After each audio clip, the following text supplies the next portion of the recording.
etc., maize, and that's how India becomes self-sufficient in food grain production is concerned. And if you look at that, India is the second largest producer of sugar in the world, and the government has aimed to increase that export from 1.3 million metric tons in 13 to an average, of course, 5. Today it's more than 5. And the spice exports from India are expected to reach around 30, and that's why 1920, and it is expected. And then about 32% of the country's total food market. It may be a food processing industry, and it is one of the largest industries in India, ranked fifth in terms of production, consumption, export, and expected growth. So this is what Indian food industry stood around 247, so 2,47,680 crore, almost 40 billion in 913. Okay, so that's where 80 billion it was in 2019. Friends, there is a proverb: if the farmer is poor, then so is the whole country. That is a Polish proverb is there. Friends, a very interesting story I wanted to say. This is where we consider him as a father of white revolution in this country, or a milkman. Varghese Kurian, born in 1921, of course, he passed away in 2012, and he is known as the father of white revolution in India. And he was a social entrepreneur, and whose idea is that billion liter idea. So India should produce billion. We all, when I was a child, to have a cup of milk was a costly affair for a middle class family in this country. Only those who had enough money and rich people used to have a milk. It's very proteinaceous. Today, almost 47% of this country, as far as 2014, of course, every year we are reducing this 43, 42, 44. So every year 1%. Today it is almost 43.5% of Indian children are malnourished. That is what the statistics says. So we wanted to make this child so robust, powerful. We need to give a right nutritious food, and the milk is one such nutritious food with so much proteins and all these things. So Operation Flood, which was started by Varghese Kurian, the world largest agricultural dairy development program, and he made dairy farming India's largest self-sustaining industry and the largest rural employment provider, being a third of all rural income. This is a third. You just go to any village in this country, they have a cow, they have a milk society, something like that. Today, we are able to see every house produces a milk, and they can able to give milk to a child to drink. That's something which is, and with the benefits of rising income is one thing which is helping a lot, and the credit, redundancy of the debit dependence, and nutrition, education, health, gender parity, even women is capable of handling 4-5 cows and earn her own money. That's where, and empowerment, women empowerment, breakdown of caste barriers. You can just see. I think this is what made everybody equal as far as economy is concerned. Gender equality is concerned, grassroots democracy and leadership. It made India the world's largest milk producer from milk deficient nation. That's what I said, friends. Having a cup of milk was a costly affair. India was not producing such a milk, and which doubled milk available per person and increased milk output almost fourfolds in last 30 years. Why I'm telling today, the average growth in milk production in this country in the last decade was 4.2%, which is against the world average, which is 2.2%, indicating a healthy trend. Thanks to Varghese Kurian and team of people who worked with him in Amul, thanks to Dairy Development Corporation in India, thanks to all the researchers who have put their efforts in producing different varieties of cows or the buffalo, the milk breeding, animals.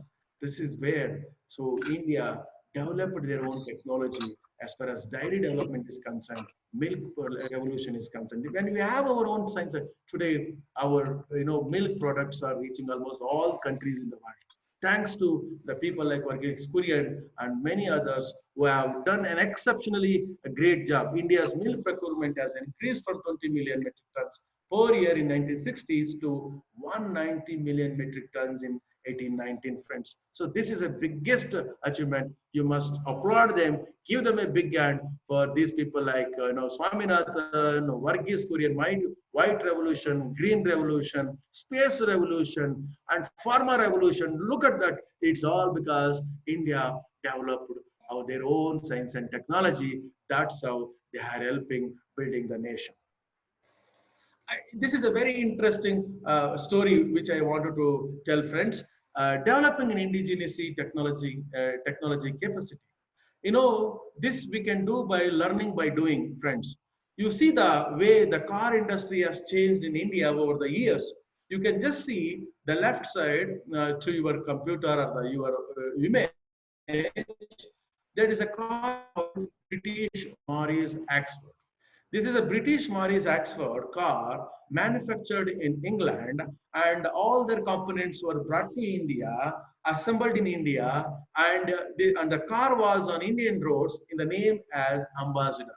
Friends, we all witnessed when we were children in 70s and 80s, we used to see only one car, which was a luxury car, which shows the kind of the status of a person, that is Ambassador car. Ambassador car manufactured in England, all the parts were assembled in India on Indian roads as an ambassador.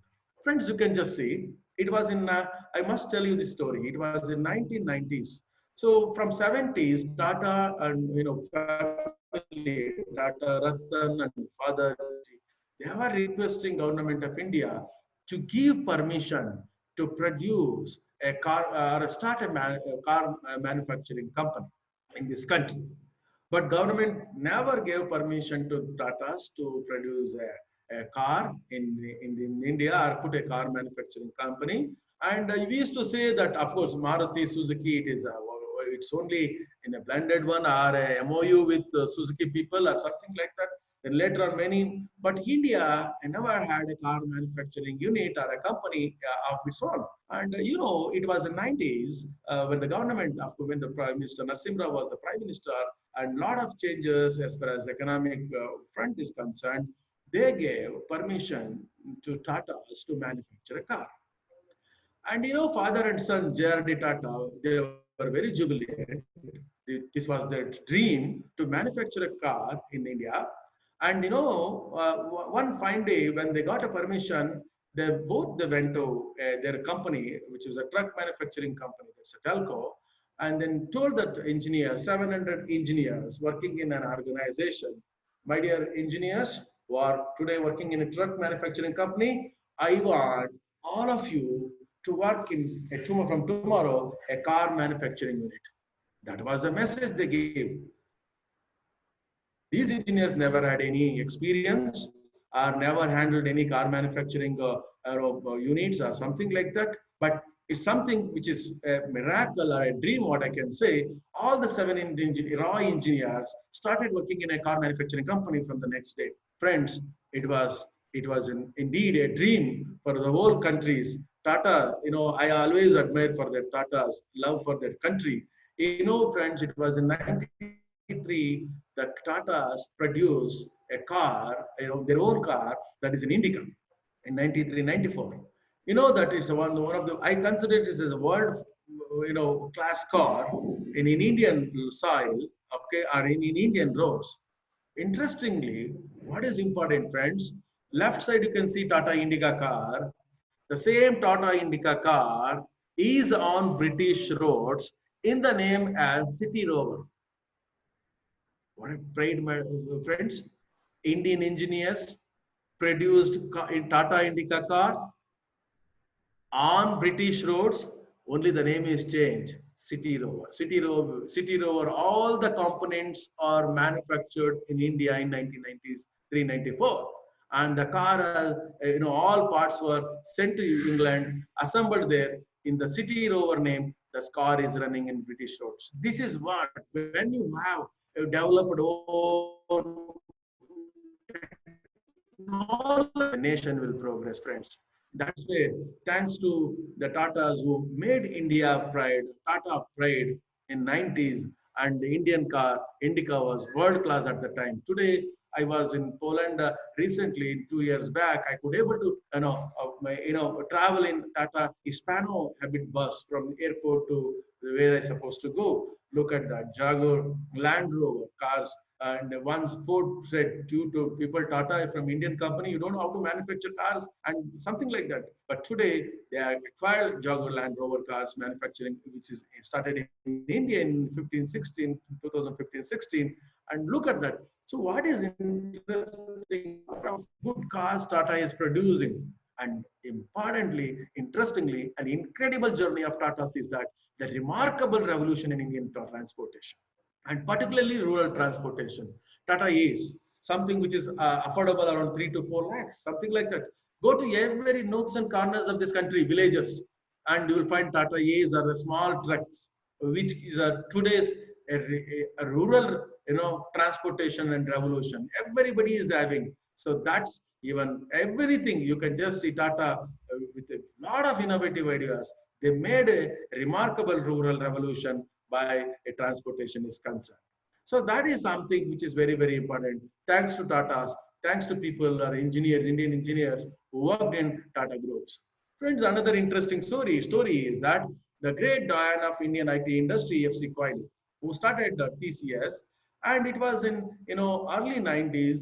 He developed a program called computer-based functional literacy. Friends, a computer functional literacy where an unliterate and illiterate can able to learn, okay, how to write, read something within a week or something like that, or 72 hours or something like that. He could able to read, write, and even put signature also.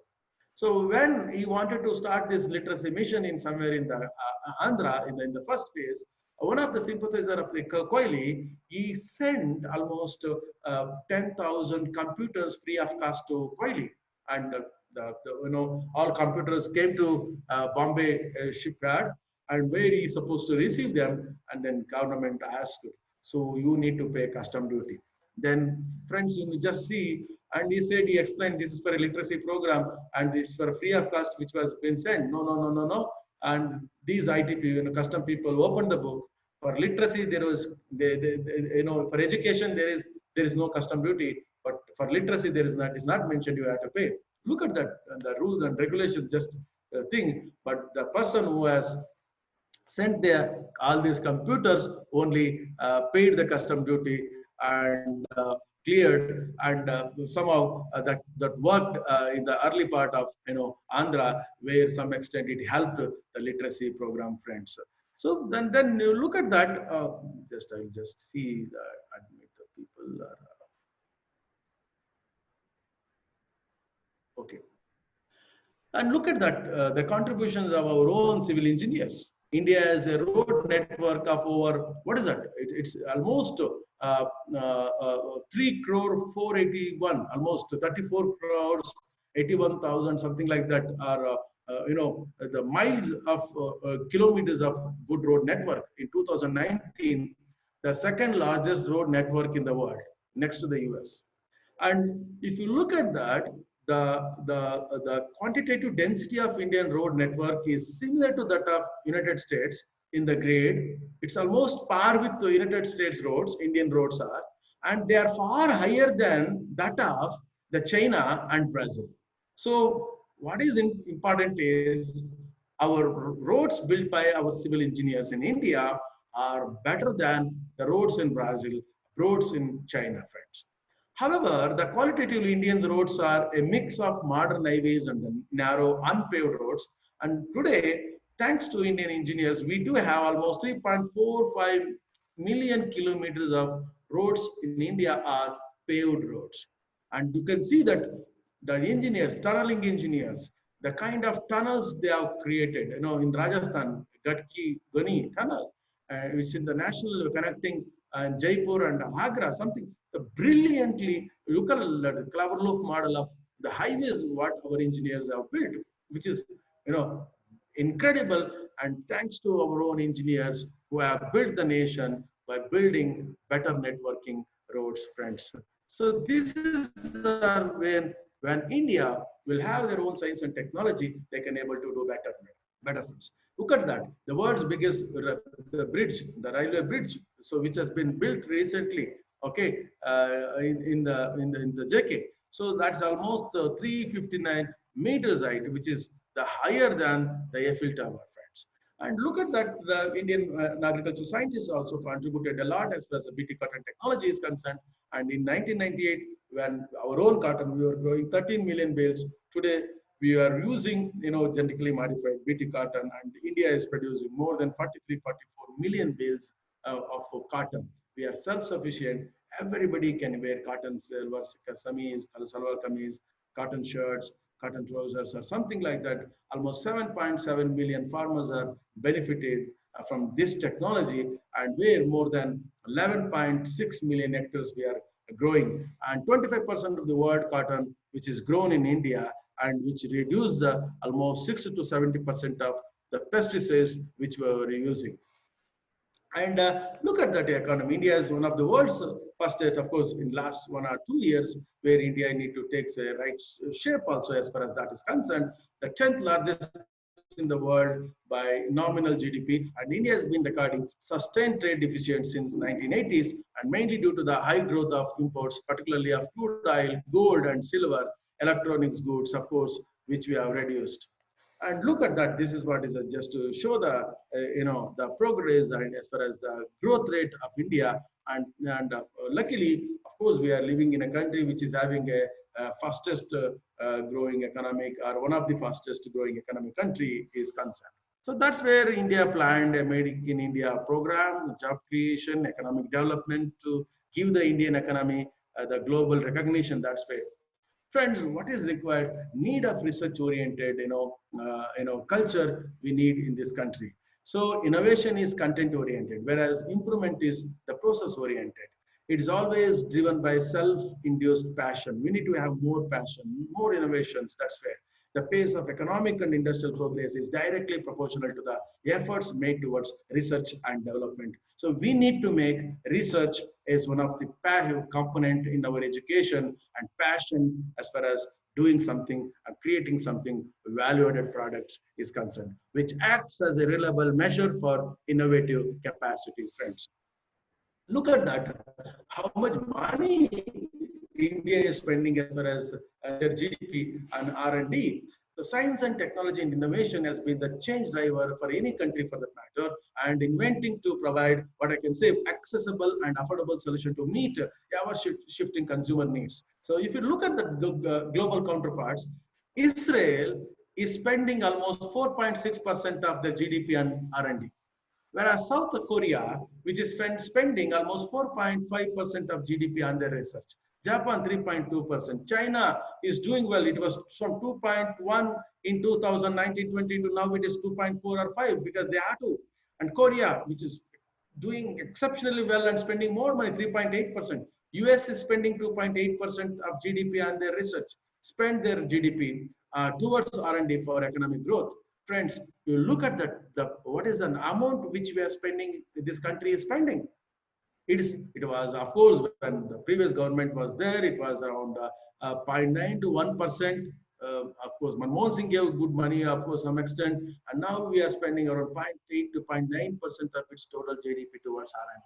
So this is what.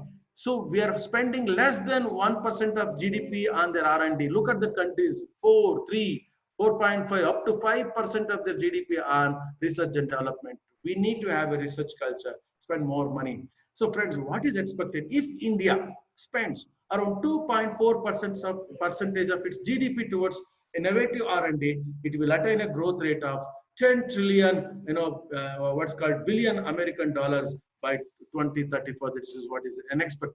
And India have attained great mark in technology because education opened their eyes and made them reason in diverse angle for the betterment of the lives. Automobile sector, computers, electronic appliances. Look at that. Education standards improves from day to day, and more it improves, the more growth we can have, more components we can produce, more technology we can transfer to the companies, or something like the technology transfer. That should be our practice, friends. Investigation lead to the development of new products and to procedures are to what improvement of existing product. Okay, research and development is one of the means by which business can experience further growth by developing new products or process to improve and expand their operation. So what we require, so do research for progress. It's just writing a paper or just for some sort of a promotion. That is, so look, use how many of us really have developed an analytical thinking and what is required, innovation, the culture of innovation, okay, invention, which is very, very important. It is well established fact that science and technology impacts all aspects of our lives as well as the planet we live on. So it is responsibility of all concerned to ensure that science and technology is used wisely to benefit the mankind. Look at that, Bajaj, autos, they have developed what's called digital twin spark ignition. It's just for 40,000, which enhances the fuel efficiency. Our own people have produced it. And person who in India, from Indian origin, working in GE Healthcare, produced an ECG mission, which is cost about 25,000 rupees, and where every house people, which those who have heart problem, heart patients to have this for diagnosis their problem in which is an affordable way if the people can produce this kind of a things. Today, heart and eye surgeries are available with an affordable cost. Look at the people. If you go to Narayan Rudayala or any hospitals for that matter in the country, okay, people from the abroad are pouring like anything because Indian healthcare, which is low cost, so affordable cost because of their innovative method today. And the number of people like Nivedan or MP from Tirthali, he has produced what is that? A medicine inside a cup of tea. What is that? Araka tea, Adike tea, something like that. These kind of rural innovation which are badly required for the country. Okay, this is look some recent good examples of Indian Jaipur food, which is available, prosthetic food. Number of organizers, Jain, Rotary, etc., with $40 to 25 to $40, where people they don't have leg, they can have a leg of their prosthetic leg. If at all you wanted to have this, the prosthetic leg, which is of costly affair in any country for that matter, it is not less than $1,000 or something like that. Look at that. So 25, $30 we are spending, and you having a car which is by Ramchandra Badigi, a carpenter who has produced this typically a rural innovation. Jaipur food is a rural innovation, and he is not a school, engineer graduate, a technical Ramchandra. He is a carpenter just. So that is where rural innovation, which are badly required, friends. And look at that. We must hats up to people like those who are farmers who have developed their own technology which is required for farming community. And you can just see Bhagwan Singh Dhangi, a reaper windrower machine he has developed. And look at that, it consumes only this tractor 2.5 to 3 liters per hour. And exactly, it gives a wonderful results. And Shakti Manthan, who has built a hand-operated water lifting pump. He is not an engineering graduate. He is not an ITI graduate.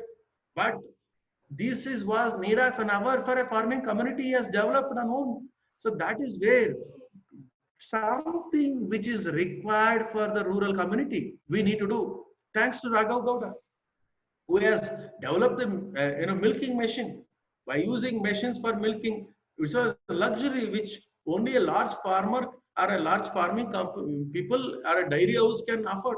But he decided to develop some method of milking which would be affordable for all farmers today. Thanks to these kind of a rural innovation which are badly required for this country, when we have developed such innovations in this country, India will be transformed as one of the powerful country in the world in the shorter period.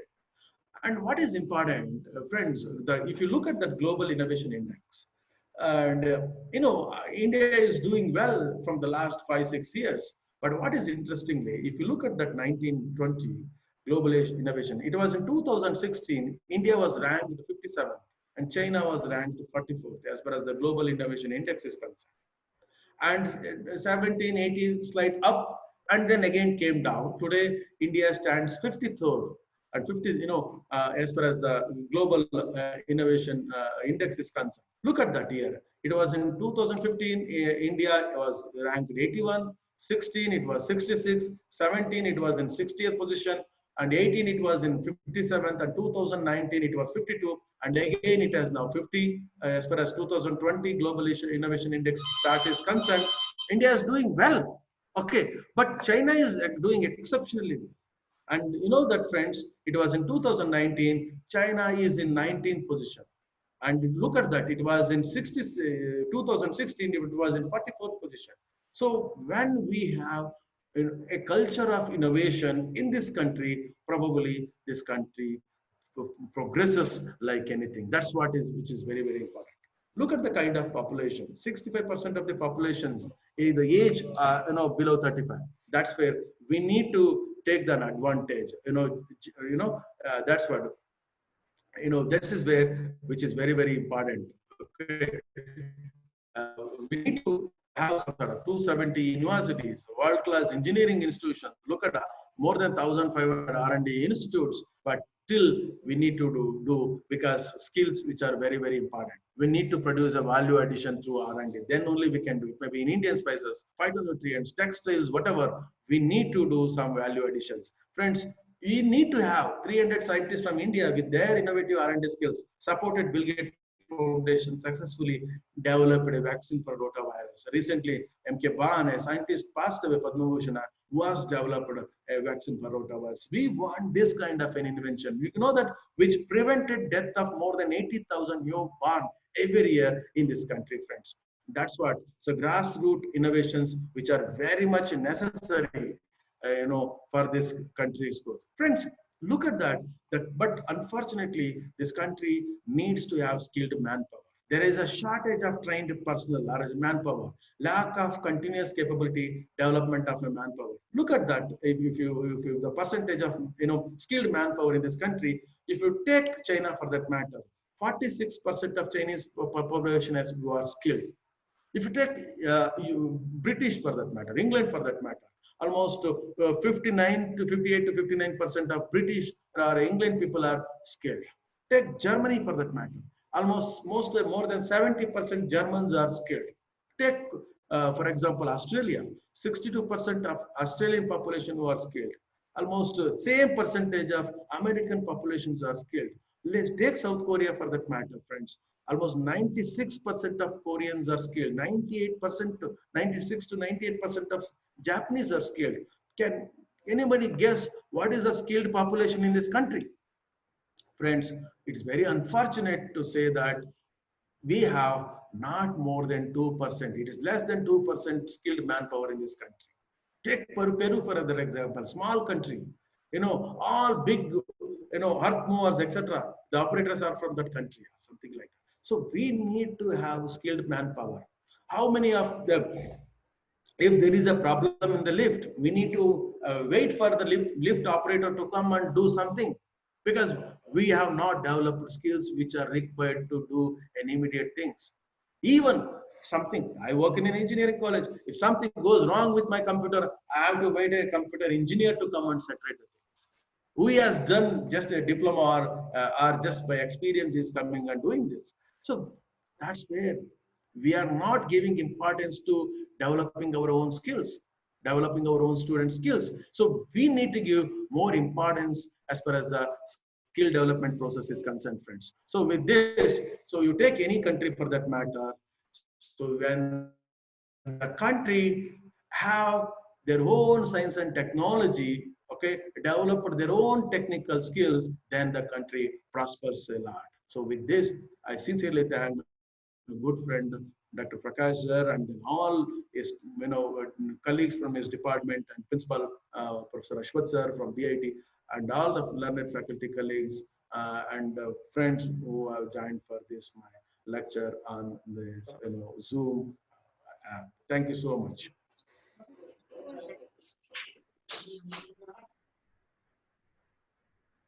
Hello. Sir. Dr. Rangaswamy.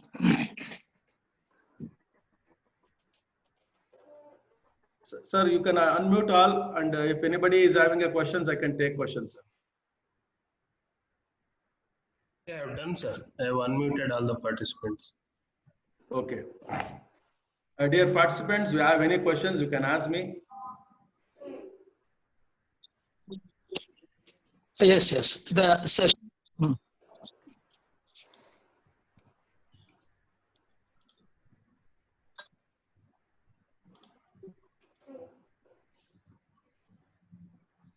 Hello. So looks. Mohan? Yes, sir. I have unmuted, but nobody is responding. I think it's. No. You are not unmuted them because most of them it's showing No, they're all muted. no, sir. I have given a permission like allow participants to Okay. mute themselves. If they Okay. unmute, they can. Okay. No issues. Mr. Mohan, Yes, sir. is there anybody for the queries or any questions? No, sir. Nobody. Dr. Rangaswamy, Thank you, sir. Tell me, sir. Tell me, sir. on behalf of our Information Science and Engineering Department, Bangalore Institute of Technology, and also from the various institutions and the audience who have participated in this webinar. So I wholeheartedly thank you very much, sir. You had given a very informative with a very good statistics with respect to the role of science and technology in the nation building. Really, your speech is very fantastic and gives more information towards the nation building. But I have three questions actually. Yeah, sir. Please, sir. My first question is, Yes, sir. now with respect to the budget allocation, central budget allocation towards R&D Yes, when sir. compared to other countries in India is less. Left, sir. First question. Yeah. The second question is, so when compared to China, Korean and other countries, the production industries are less in India, which may affect to make in India process also. Yes, sir. And when compared to the Americans and Europeans, the R&D divisions in India are also working less. So I want to need clarification in these particular fields. Yeah. Okay. Anyway, through with my education, with my readings, what I can say, there has been a request to government of India. Of course, thanks to I don't want to compare the governments, but when it was in 2013-14, when Manmohan Singh ji was there, he gave up to 1.1 or something like that percentage. Huge money they gave. But later on, they wanted to, have their own. Like today, government is promoting indigenous technology in the pharma, Ayush, Siddha, whatever the way of medicines or something like that. But overall, the scientific community is urging the government to give more money. Probably hope so in the near future, they will give more money to R&D. If they give more money to R&D, because we need to develop parallel economy in terms of knowledge. So when country, how we can measure the country's prosperity means knowledge-based society, knowledge economy we need to create. Then you can just see there is a huge transformation as far as the country's progress is concerned. That's what even the all communities they are requesting, and that's where the one thing government needs to attend and give money, good money to do some sort of a research which has a rural requirement or a rural innovation which is required. Number two, thanks to the government reforms, now most of the companies which are coming to set up an R&D in India, particularly our overseas company, probably where we need to, and our education system also need to be transformed, because and all these years our aim was to give an education. Now we need to provide an education with skills. Today we talk about last 10 years it has started, the movement has started, but still we have not attained any levels as far as that is concerned, but still we are addressing. So that's where, since you and me knows very well how many engineers we produce, almost 16 lakh or 15 lakh engineers. How many engineers are employable, employability rate, that's where. So we need to give a quality education with a skills. So at the end, the person who comes out with some sort of a degree can able to do on in their individual. We need not wait for a company to come and recruit him. That's way.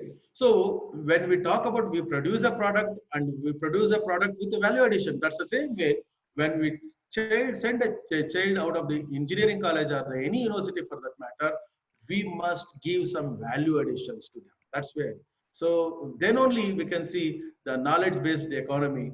We can have this in India, hopefully. But next 10 years, which is very, very important for us, and where this country needs to do as far as the innovations and invention is concerned. But we are doing well, but not bad. But look at that. But we need to gear up fast, to do more and more. And you can see when China can able to come from 44th position to 14th position in 3 years, and where we can we are reached from 58 position to 52 positions. That's where some amount of energy our young generation need to put, and then that's where with the able government support, probably these things are going to shape right shape in the future. That's what I can say in this section. Thank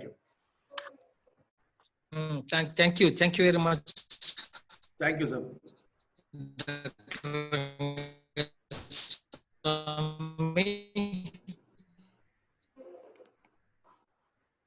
Hello.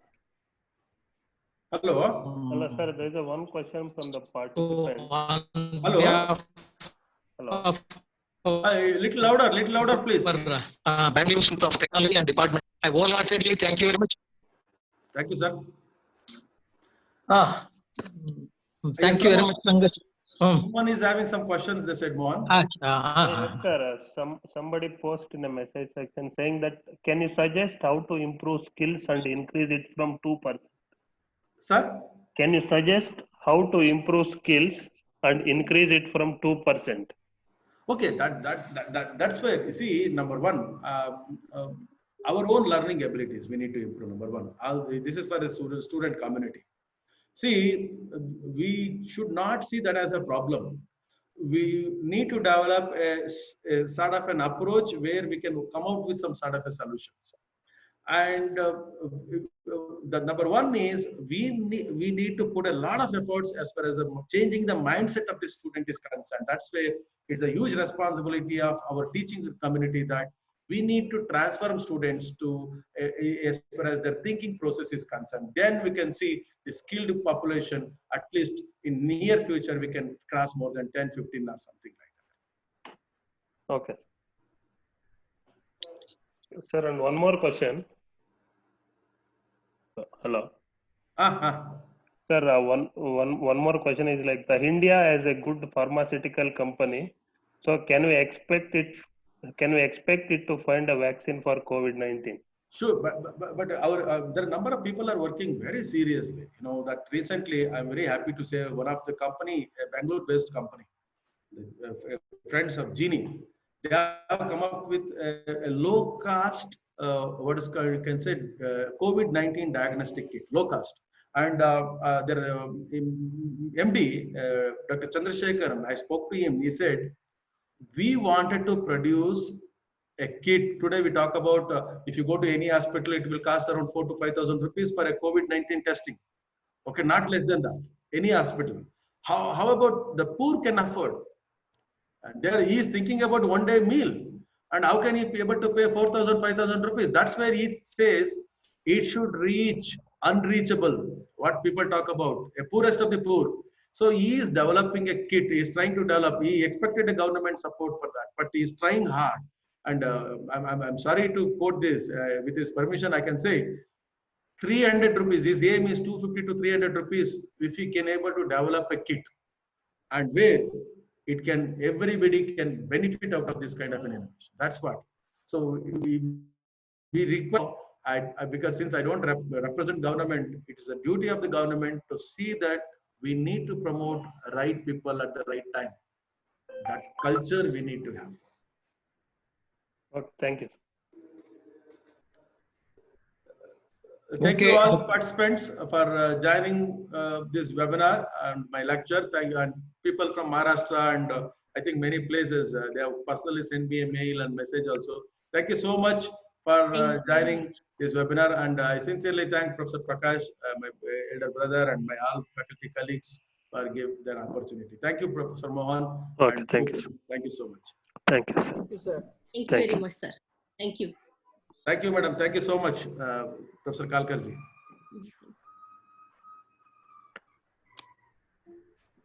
Professor Rangaswamy. Sir. Oh, on behalf of our institution, so I wholeheartedly thank you for your very good, very informative lecture on the role of science and technology in nation building. Thank you very much. Thank you, sir. Thank you so We much. will have a constant touch with you with respect to activities of our ISC and various activities related to the development of science and technology. Thank you very much. Thank you. Thank you. Thank you, sir.